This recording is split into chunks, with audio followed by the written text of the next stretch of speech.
بسم اللہ الرحمن الرحیم۔ اگرچہ اسلام میں بلی حلال نہیں ہے، لیکن اس کو پاکیزہ اور طاہر حیوانات میں شمار کیا جاتا ہے۔ جو بلیاں کسی کی ملکیت نہ ہوں انہیں پالنے میں کوئی حرج نہیں، جیسا کہ حدیث میں ہے۔ سیدنا عبداللہ بن عمر رضی اللہ تعالی عنہ سے روایت ہے کہ رسول اللہ صلی اللہ علیہ وآلہ وسلم نے فرمایا، ایک عورت کو بلی کی وجہ سے عذاب ہوا، کیونکہ اس نے بلی کو قید کر کے رکھا یہاں تک کہ وہ مر گئی، پھر اسی بلی کی وجہ سے وہ عورت جہنم میں گئی۔ جب اس نے بلی کو قید میں رکھا تو نہ کھانا دیا، نہ پانی، اور نہ ہی اسے آزاد کیا کہ وہ خود کیڑے مکوڑے کھا کر گزارا کر لیتی، یعنی اس نے بلی کو تڑپا تڑپا کر مارا تھا، اسی لیے وہ جہنم میں گئی۔ کچھ مذاہب میں بلی کو ناپاک سمجھا جاتا ہے تو کچھ مذاہب میں اسے حلال جان کر کھایا بھی جاتا ہے، جبکہ اسلام نے ایک طرف ان کا گوشت کھانے سے منع کیا اور دوسری طرف ان کے ساتھ پیار و محبت اور حسن سلوک کرنے کی تلقین بھی کی۔ جیسے ایک صحابی کی کنیت ہی ابو ہریرہ یعنی بلیوں والی پڑ گئی تھی۔ حضرت ابو ہریرہ کے نام کے بارے میں مورخین میں اختلاف ہے۔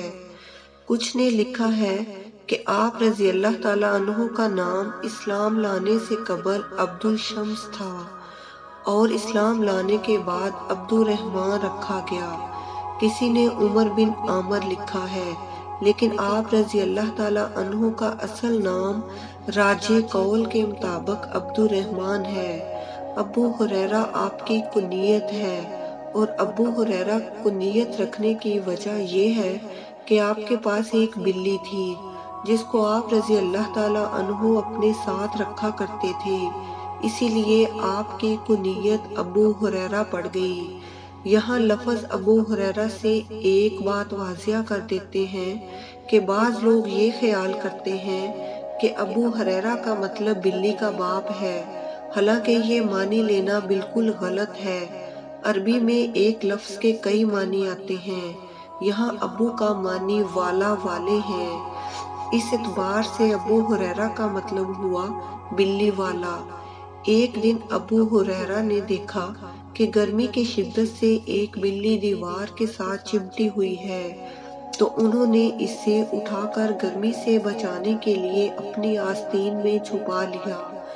یہ روایات ثابت کرتی ہیں کہ گھر میں بلیاں پالی جا سکتی ہیں، ایسا کرنے میں کوئی حرج نہیں، کیونکہ بلی نہ ہی موذی جانور ہے اور نہ ہی نجس ہے۔ ہر شخص کو معلوم ہے اس میں کوئی نقصان نہیں، بلکہ بلی گھر میں رکھنا فائدہ مند ہے۔ یہ گھر میں پیدا ہونے والے کیڑے مکوڑے اور چوہے وغیرہ کھا جاتی ہے۔ اگر کسی کا بلی کو گھر میں رکھنے کا شوق ہے تو وہ ضرور پورا کرے، مگر ان کے کھانے پینے کا پورا خیال رکھا جائے اور اسے کوئی تکلیف اور ایذا نہ دی جائے۔ سائنسی اعتبار سے بھی گھر میں بلی پالنے کا ایک بڑا فائدہ ہے، وہ یہ ہے کہ بلیوں کو انسانی لمس بے حد پسند ہوتا ہے اور انسان بھی اس سے محظوظ ہوتا ہے۔ ماہرین کے مطابق بلی کے لمس میں اللہ نے ڈپریشن کے مرض کا علاج رکھا ہے۔ اس کے بالوں میں خاص قسم کے بیکٹیریا پائے جاتے ہیں، انسانی جسم میں ڈپریشن کو کم کرنے میں مدد دیتے ہیں۔ چنانچہ پالتو بلی کو اپنے ساتھ لپٹا کر بٹھایا اور سلایا جائے، یہ نہ صرف آپ کی بلی کو خوش کرے گا بلکہ آپ کو ڈپریشن سے بھی نجات دلائے گا۔ اب ہم آپ کو بلیوں کے بارے میں کچھ مزید معلومات بتاتے ہیں جو ماہرین کے تجربات کے بعد سامنے آئیں۔ ویسے تو یہ معلومات سب کے لیے دلچسپ اور حیرت انگیز ہیں، لیکن جنہوں نے بلیاں پال رکھی ہیں ان کے لیے انتہائی فائدہ مند بھی ہیں۔ ماہرین کے مطابق بلیوں کی اوسط عمر 13 سے 17 سال ہوتی ہے، مگر اکثر بلیاں 20 سال کی عمر تک پہنچ جاتی ہیں۔ دو بلیاں آپس میں کبھی کبھی میاؤں میاؤں کر کے بات نہیں کرتی۔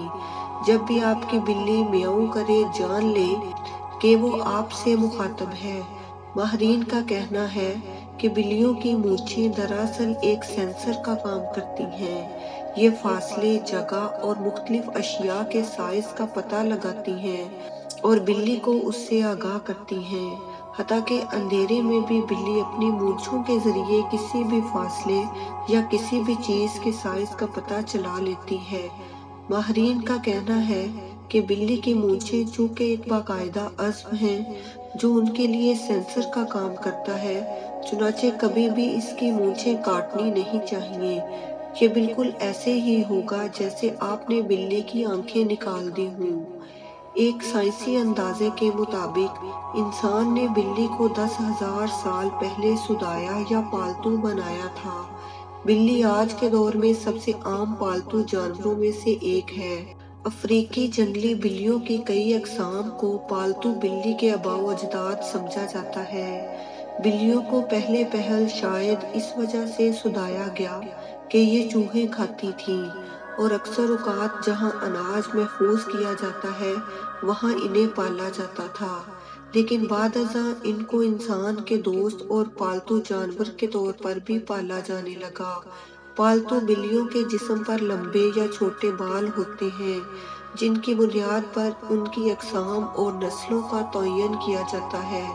آئیے آپ کو وہ حدیث بتاتے ہیں جس میں بلی کے متعلق ذکر کیا گیا ہے۔ بلی کو کسی بھی صورت ایذا دینا شرعاً جائز نہیں ہے۔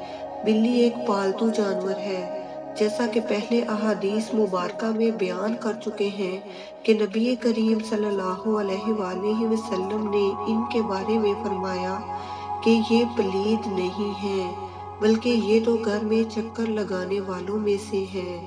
تو بلی کی تمام تر قباحتوں کے باوجود رسول اکرم صلی اللہ علیہ وآلہ وسلم نے ان کے ساتھ نرمی کا اظہار فرمایا ہے۔